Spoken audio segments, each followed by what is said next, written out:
பொதிகை மலை அடிவாரத்தில் வாழ்ந்த ஒரு விவசாயிக்கு 7 பெண் குழந்தைகள் பிறந்தார்கள். அழகிலும் அறிவிலும் சிறந்திருந்தாலும் ஏழ்மையின் காரணமாய் திருமணம் கைகூடவில்லை. தாங்கள் சக்தியின் வடிவம் என்று உணராதவர்கள் மணலில் சிவலிங்கம் செய்து வழிபட்டு வந்தார்கள்.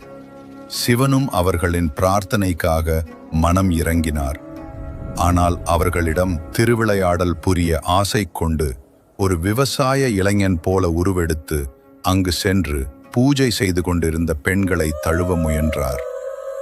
யாரோ ஒருவன் வந்து நம்மை மானபங்கப்படுத்த பார்க்கிறானே என்று மிரண்டு போன பெண்கள் திசைக்கொருவராக காட்டிற்குள் ஓடி ஒளிந்தனர்.